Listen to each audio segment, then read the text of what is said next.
paciente que está gastando energía toda la noche. Ese paciente necesita tratamiento, así no tengo una apnea, ¿sí? Entonces, esto es lo que se mide. También uno ve cómo está el oxígeno en el paciente, qué sucede, el oxígeno basal del paciente cuando hace las apneas, cuando hace esas respiraciones superficiales. Uno va revisando al paciente. Y entonces, por definición, en una apnea, en un polisomnograma se va a clasificar así, ¿sí?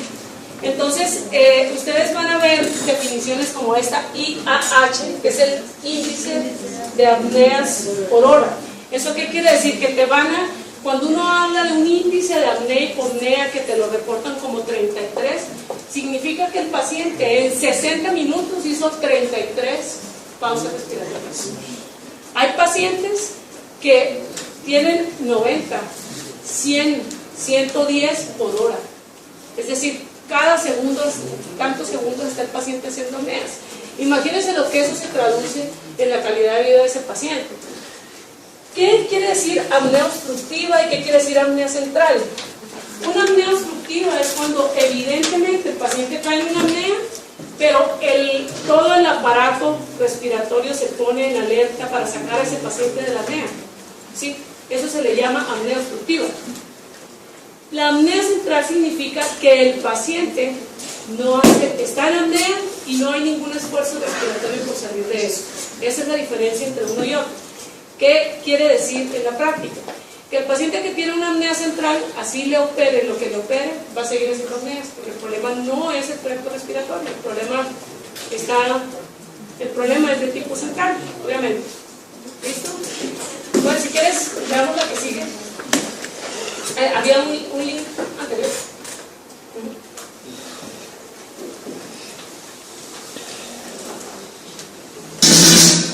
En Marco Directo ahora vamos a hablar de los trastornos del sueño en los niños y para eso invitamos a la doctora Patricia Quiroz de la Clínica Colón. Buen día, doctora. Hola, buenos días. ¿Qué tal? Bueno, ¿cómo se dan estos trastornos? Bueno, en realidad para hablar de trastornos del sueño en el niño tenemos que hablar un poquito de lo que es el sueño normal. El sueño normal tiene ritmos que son diferentes en el adulto y en el niño, fundamentalmente en el recién nacido. El sueño tiene etapas. Tiene una primera etapa que es el sueño lento, otra segunda etapa que es el sueño rápido. Y en los niños se habla de sueño indeterminado, porque es un sueño, en los lactantes, fundamentalmente en los recién nacidos, es un sueño que no sigue estrictamente estas características. El sueño tiene una duración, el sueño tiene una distribución, que también son distintas en el niño y en el adulto. Yo me querría detener un segundito en cuanto a la duración del sueño.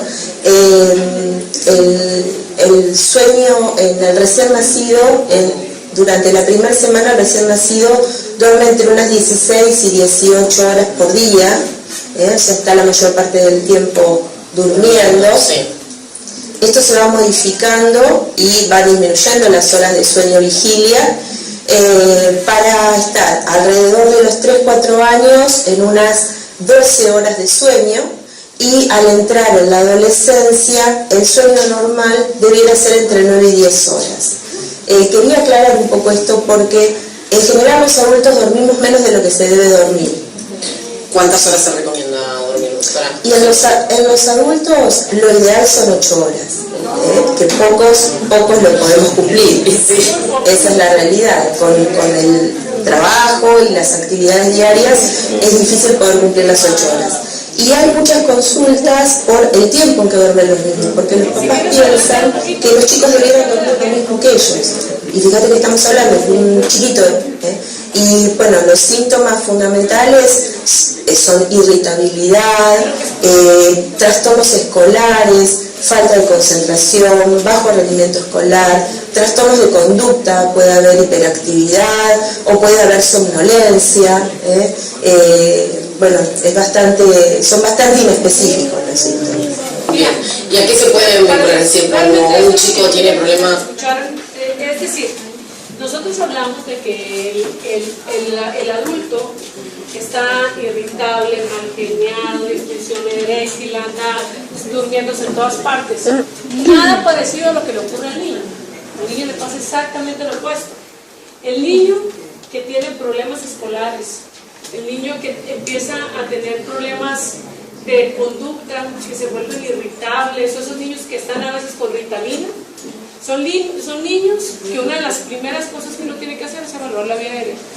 ¿Sí? En estos niños es probable, por eso quería yo que ustedes escucharan y que lo escucharan de una pediatra. Siempre piensen, por favor, en que existen las apneas del sueño en los niños. Ya les dije cuál era la causa principal. ¿Cuál es la causa principal? La hipertrofia adenoamigdalina. Eso es lo primero que uno tiene que pensar en un niño. ¿Eso qué quiere decir? Que la mayor parte de las apneas del sueño en los niños son quirúrgicas. ¿Listo? Entonces, cuando sean pediatras, no se les olvide que existimos los otorrinos y que los otorrinos operamos.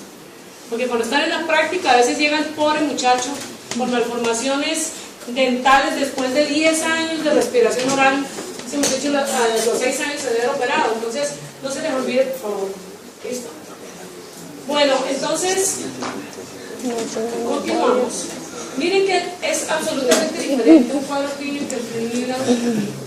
Sí, básicamente se resume en lo que yo les comenté, pero fíjense que la mayoría es decir, el niño que tiene problemas del sueño también tiene problemas de crecimiento ponderal, son niños que son hipodénsicos, niños delgados, irritables, les va mal en el colegio.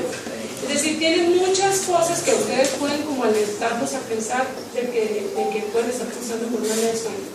Entonces, en los niños que tienen, uno les hace una muy buena historia clínica a los pacientes y dependiendo, no se nos olvide también que todo paciente que tenga trastornos de tipo neuromuscular, ahorita que ustedes están viendo pediatría, siempre acuérdense que esos pacientes pueden cursar con apnea del sueño.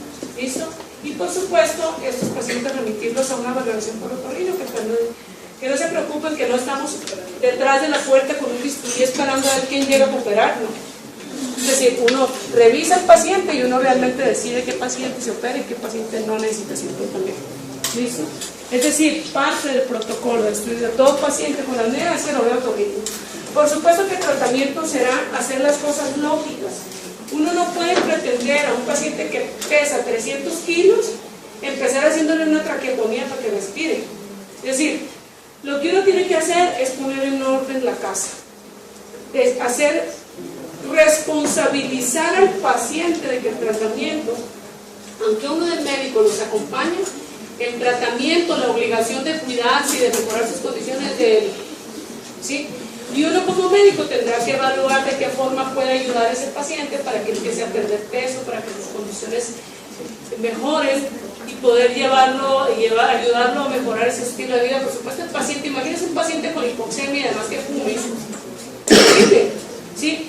Y por supuesto que muchas veces dice el paciente, oiga doctora, es que definitivamente tengo un grave problema de sueño, y tú lo vas a ver en el cuarto y tiene una televisión de 50, que le ocupa la mitad de la pared y la apaga a las 3 de la mañana.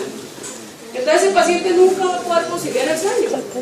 Tú tienes que enseñarle algo que se llama higiene del sueño. ¿Eso qué quiere decir? Que tienes que enseñar a tu paciente cómo es un adecuado sueño.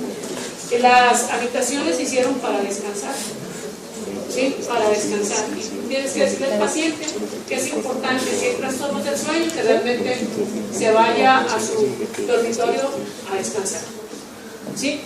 Por supuesto, esto también es importante. La posición en la que más se presentan apneas por lógica es la posición en la que el paladar tiene más posibilidades de llegar atrás, ¿sí? Entonces, ¿qué es lo que uno tiene que decirle al paciente? Que tiene que dormir de lado. Hay una cosa súper sencilla que yo les recomiendo a los pacientes y que sí funciona, es hacer que el paciente a una camiseta que se coloque abajo de la pijama le haga un bolsillo y le meta 2 pelotas de tenis. De tenis, no le vayan a mandar de golf, por favor. Sí, terminé con fractura de costilla y lo van a decir que fui yo. De tenis. ¿Por qué de tenis? Porque el paciente, si tiene necesidad de cambiarse al lugar, puede pasar sobre la pelota de tenis y voltearse para otro lado, pero nunca se quedará boca arriba. Entonces, es una forma muy sencilla de evitar las apneas. ¿Qué otra cosa? Por supuesto, si nosotros hablamos de un paciente obeso que tiene una gran cantidad de grasa abdominal, en lo que el paciente hace lo que le toque, tú le vas a decir, eleve la cabecera de la cama. El elevar la cabecera de la cama hace que la grasa abdominal baje y el diafragma se libere. ¿Sí o no? Cosas súper sencillas que ustedes le pueden ayudar al paciente para que mejore esa calidad de vida. ¿Sí? Y por supuesto, esto es lo que estábamos viendo, que es el CPAP. Creo que se quedó como... ¿sí? Gracias, mi mamá.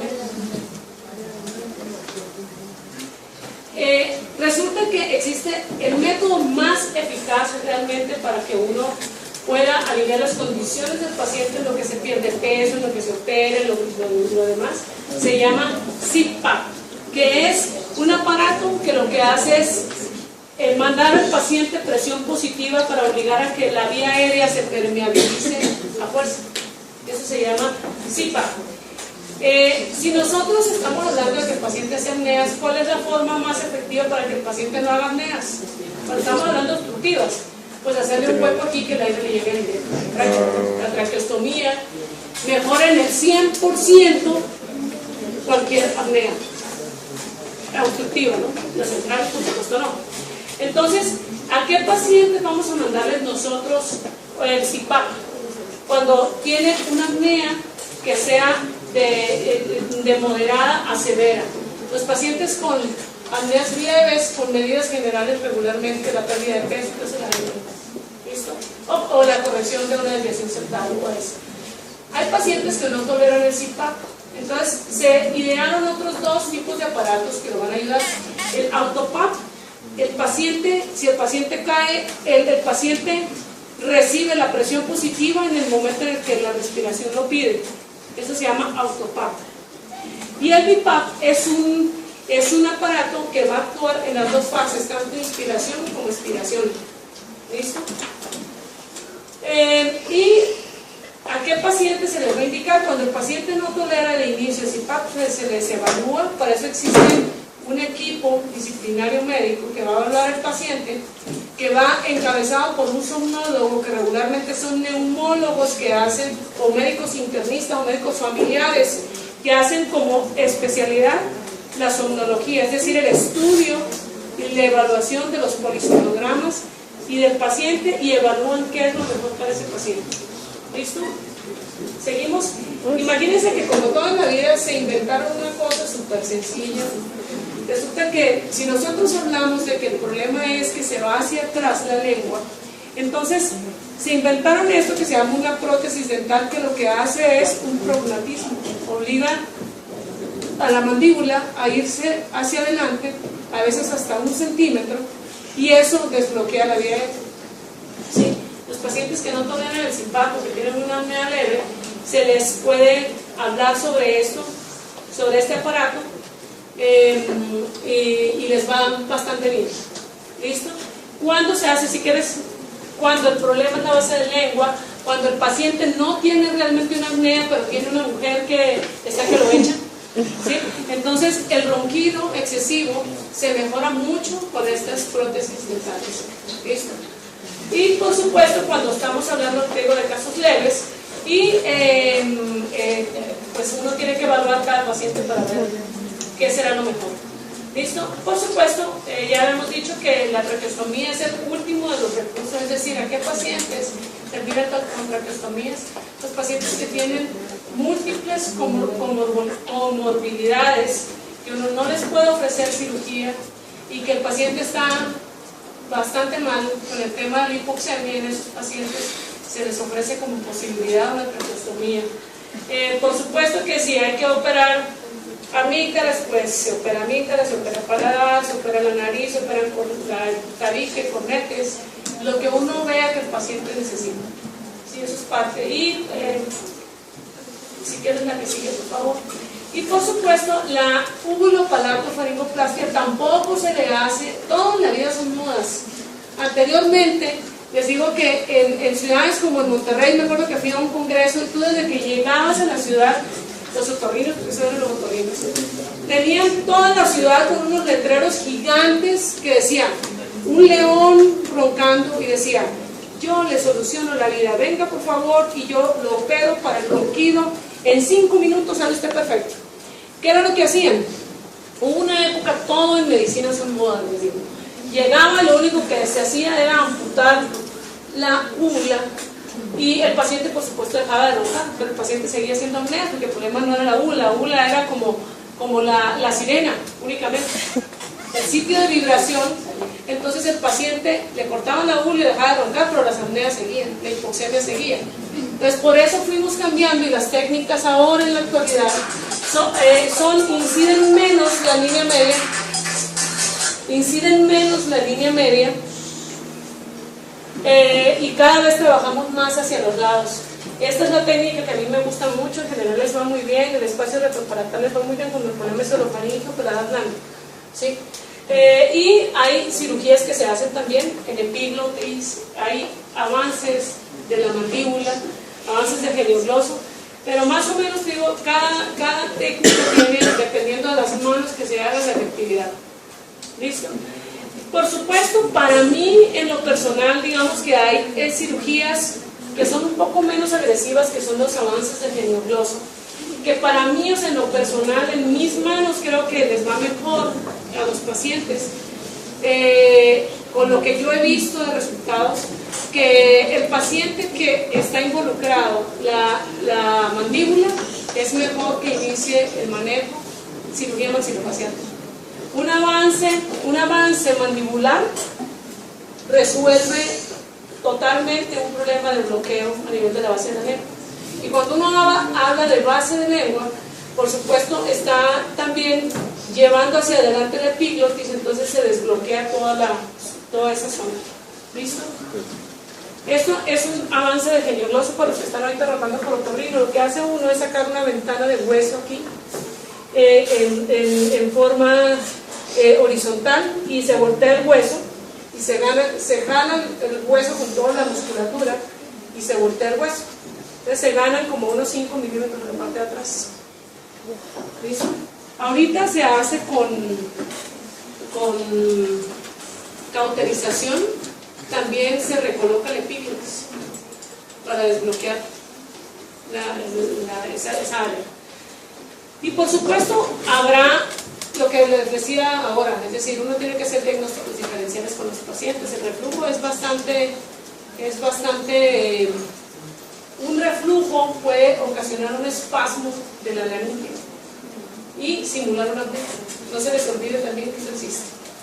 ¿Listo? Pues eso, y por supuesto todas las complicaciones que ya hemos visto. En Estados Unidos, después del uso del celular, la causa principal de accidentes de tránsito, la segunda causa de muertes en accidentes de tránsito después del uso del celular es la apnea del sueño. Miren, yo me he quedado aterrada. Una de las cosas que a futuro tiene que ser obligatorio, como los exámenes auditivos para los choferes, para los conductores, es examen de apnea del sueño. Yo me quedo aterrada la cantidad de personas que manejan tractomulas y tienen apnea del sueño. Yo digo, ojalá nunca me encuentre un esto en la carretera. Si imagínense que un tipo de esto quede dormido manejando, imagínate cuántos accidentes de tránsito hay por una dormidita de un segundo. ¿Listo? Bueno, listo. ¿Eso fue todo? ¿Alguna duda? 110 por hora. Es decir, cada segundo, tantos segundos está el paciente haciendo apneas. Imagínense lo que eso se traduce en la calidad de vida de ese paciente. ¿Qué quiere decir apnea obstructiva y qué quiere decir apnea central? Una apnea obstructiva es cuando evidentemente el paciente cae en una apnea, pero todo el aparato respiratorio se pone en alerta para sacar a ese paciente de la apnea. ¿Sí? Y si quieres, veamos la que sigue. Había un link anterior.